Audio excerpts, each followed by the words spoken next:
Hello everybody and welcome back to another story time with Mr. G. Now today's story is something slightly different. We haven't done this story before, like last time with the 100-decker bus, which you can find on YouTube if you search Storytime with Mr. G. You could have a look at all the stories I've done on there, which would be amazing if you could. Now today's story is called The Balloon Hullabaloo, which is quite a funky story.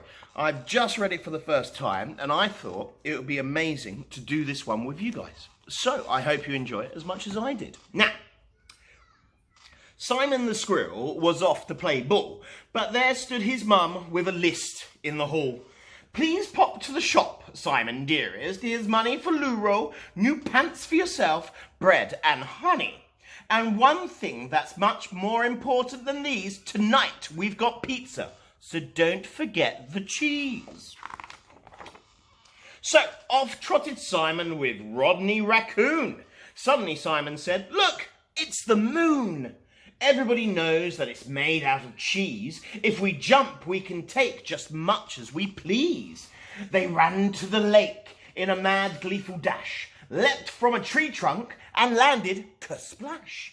You pair of daft noodles, the moon's in the sky, laughed Bethany Bear, who was watching nearby. No problem, said Simon, we'll fly to the moon. In old Uncle Somerset's special balloon. You're all very welcome to go for a ride, said old Uncle Somerset. Clamber inside, grab a nice cushion, there's plenty to try. Then he untied the rope and they rose in the sky. They shot into space with spectacular force until a great comet, whoosh, blew them off course. You've gone the wrong way, said a cow with a frown. She had just jumped the moon and was on her way down. Oh well, said Simon, as they sped through the stars. It looks like we'll have to go shopping on Mars.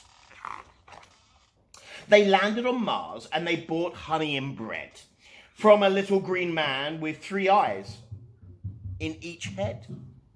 Bethany called to her friends, look at me! There's a wonderful view from this funny old tree. But why is it covered in hairy pink moss? Because I'm a monster, and boy am I cross. Oh no. They fled from the monster and headed for Saturn, where Simon tried pants with a star-spangled pattern. Look at that weirdo, the alien said. On Saturn, they all wear their pants on their head.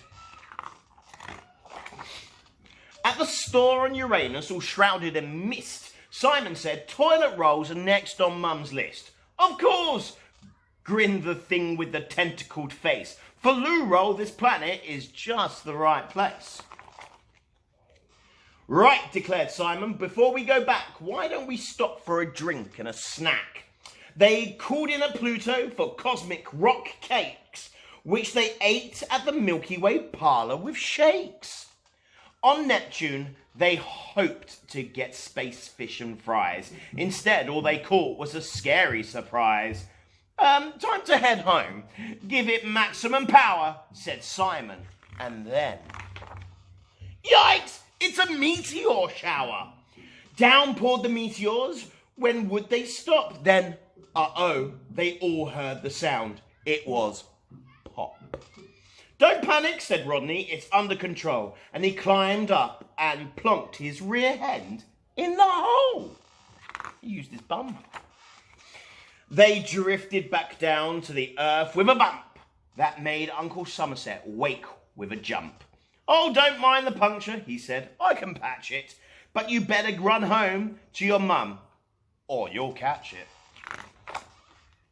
Imagine the look of surprise on Mum's face when Simon declared, I've been shopping in space. You can tell us all about it at dinner time, please, said his mum. I've made pizzas. I just need the cheese. Simon searched in the bag for the things on his mum's list. Whoops, blushed the squirrel. There's one thing I missed. Cheese! Oh, thank goodness. And they all sat down to their random pizzas. Well, thank goodness all their friends Simon's friends turned up with the cheese in the end so they could have pizzas for tea.